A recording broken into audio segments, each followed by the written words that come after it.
संकष्टी चतुर्थी का बड़ा धार्मिक महत्व है। संकष्टी शब्द का अर्थ है मुश्किल समय से मुक्ति।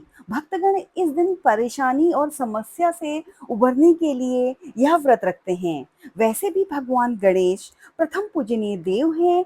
कोई भी शुभ कार्य हो उनके नाम से ही संपूर्ण माना जाता है। विशेषकर निसंतान दंपति को इनकी उपासना करनी चाहिए, क्योंकि ये भक्तों की गहरी इच्छा को पूरी करना जानते हैं। इस दिन प्रातः जल्दी उठें, भगवान को स्नान आदि कराकर पीली हल्दी और सिंदूर का तिलक लगाएं, देसी घी का दीप जलाएं, अक्षत पर जल भरा कलश स्थापित करें, भगवान गणेश को दूर्वा और गुड़हल का फूल अर्पित करें, फल में केले और सूखे मेवे का भोग लगाएं, आवाहन मंत्र ओम गण गणपते नमः का 11 बार जप कर आवाहन करें। तत्पश्चात प्रत्येक मंत्र के बाद पुष्पांजलि अर्पित करें, आरती कर प्रार्थना करें, भगवान को विशेष प्रिय बूंदी के लड्डू और मोदक का भोग लगाएं। शाम को शुभ मुहूर्त में रात्रि 9:38 पर गणपति की पूजा कर कलश का जल चंद्रदेव को अर्पित करें, जिससे मन की शांति मिलती है। उपवास को सात्विक भोजन से ही खोलें, निरंतर जप करें। वक्रतुंड महाकाय सूर्यकोटि समप्रभा निर्विघ्नं कुरु मे देव सर्व कार्येषु सर्वदा। इस दिन व्रत करने वालों के हर संकट दूर होते हैं। धन, नौकरी, वैवाहिक जीवन और व्यापार संबंधी परेशानी का नाश होता है। इस दिन सौभाग्य योग बन रहा है, जिसके प्रभाव से व्यक्ति के जीवन में सौभाग्य की वृद्धि होती है। और अधिक संकट से जूझ रहे हैं तो श्री गणेश जी को 5 हल्दी की गांठ अर्पित करें, जिससे समस्या दूर होती है। इस दिन संकष्टी गणेश चतुर्थी की व्रत कथा जरूर पढ़ें। एक बार युधिष्ठिर भगवान श्री कृष्ण से पूछते हैं कि हे पुरुषोत्तम, ऐसा कौन सा उपाय है जिससे हम वर्तमान संकटों से मुक्त हो सकें, हम लोगों को आगे किसी प्रकार का कष्ट न भोगना पड़े, कृपया ऐसा उपाय बताएं। स्कंद कुमार जी कहते हैं कि जब युधिष्ठिर विनम्र भाव से हाथ जोड़कर बार बार अपने कष्टों के समाधान का उपाय पूछने लगे, तो भगवान श्री कृष्ण ने कहा कि हे राजन, प्रत्येक कामनाओं को पूरा करने वाला एक महान व गुप्त व्रत है। हे युधिष्ठिर, इस व्रत के बारे में मैंने कभी किसी को नहीं बताया। हे राजन, प्राचीन काल में तब सतयुग था, तब पर्वतराज हिमाचल की कन्या पार्वती ने शंकर जी को पति रूप में पाने के लिए घने वन में जाकर कठोर तपस्या की, लेकिन भगवान शिव प्रसन्न नहीं हुए।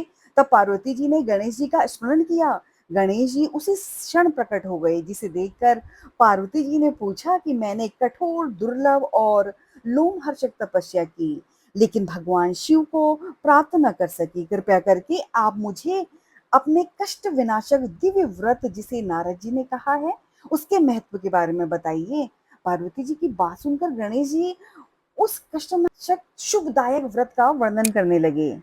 गणेश जी ने कहा कि अत्यंत पुण्यकारी और समस्त कष्ट नाशक व्रत को कीजिए, इससे आपकी सारी मनोकामनाएं पूर्ण होंगी और जो व्यक्ति इस व्रत को करेगा उसे सफलता जरूर मिलेगी।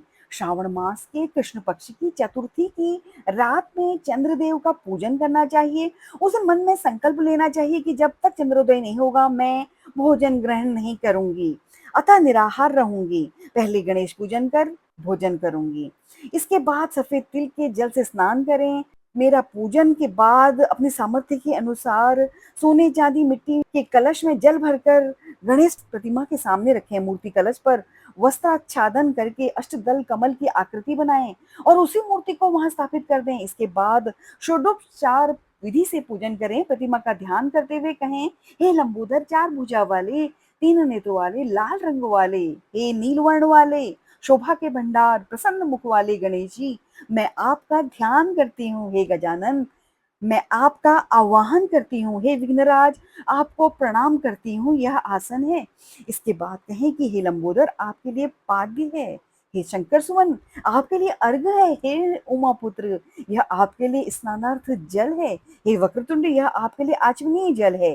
हे शूर्प कर्ण, यह आपके लिए वस्त्र है। हे शोभित, यह आपके लिए यज्ञोपवीत है। हे गणेश्वर, यह आपके लिए रोली चंदन है। हे विघ्न विनाशन, यह आपके लिए फूल है। हे विकट, यह आपके लिए धूप बत्ती है। हे वामन, यह आपके लिए दीपक है। हे सर्वदेव, यह आपके लिए लड्डू का नैवेद्य है। हे देव, यह आपके निमित्त फल हैं। हे विघ्नहर्ता, यह आपके निमित्त मेरा प्रणाम है। प्रणाम करने के बाद क्षमा प्रार्थना करें। इस तरह से षोडोपचार पूजन करके भगवान को भोग लगाएं। हे देवी, देसी घी से 15 लड्डू बनाएं। सबसे पहले भगवान को लड्डू अर्पित करें, फिर उसमें से 5 लड्डू ब्राह्मण को दे दें और अपने सामर्थ्य के अनुसार दक्षिणा भी दें। फिर चंद्रोदय पर चंद्रमा को अर्घ दें। अर्घ देते समय कहें कि हे देवी, तुम सब तिथियों में सर्वोत्तम हो, गणेश जी की प्रिय हो। हे चतुर्थी, हमारे अर्घ को ग्रहण करो, तुम्हें मेरा प्रणाम है। इसके बाद फिर 5 लड्डू का खुद भोजन करें। फिर कहें, हे लंबोदर, आप व्यक्ति की सभी इच्छाओं को पूरा करने वाले हैं, आपको मेरा प्रणाम है। हे समस्त विघ्नों के नाशक, आप मेरी कामनाओं को पूर्ण करें। तत्पश्चात ब्राह्मण की प्रार्थना करें। हे दिव्यराज, आपको नमस्कार है, आप साक्षात देव स्वरूप हैं। गणेश जी की प्रसन्नता के लिए हम आपको लड्डू समर्पित कर रहे हैं और हम आपको प्रणाम करते हैं। इसके बाद ब्राह्मणों को भोजन कराकर गणेश जी से प्रार्थना करें। प्रार्थना करके प्रतिमा का विसर्जन कर दें। गुरु को अन्न वस्त्रादि और दक्षिणा के साथ मूर्ति दे दें। विसर्जन करते हुए कहें, हे देवों में श्रेष्ठ गणेश जी, आप अपने स्थान को प्रस्थान कीजिए और इस व्रत का पूजन का फल दीजिए। हे सुमुखी, इस तरह से गणेश चतुर्थी का व्रत करना चाहिए। यह व्रत जन्म भर या तो 21 वर्ष तक किया जा सकता है। यदि इतना करना भी संभव न हो तो 1 वर्ष तक इस व्रत को करें। यदि ये भी संभव न हो तो वर्ष के 1 मास को तो अवश्य ही यह व्रत करें और सावन चतुर्थी को व्रत का उद्यापन करें। आप भी इस कथा का आनंद लीजिए और संकष्टी गणेश चतुर्थी का व्रत रखिए। गणपति को मनाइए, अपने सभी कष्टों और समस्याओं से मुक्त हों, ऐसा मेरी सबके लिए प्रार्थना है।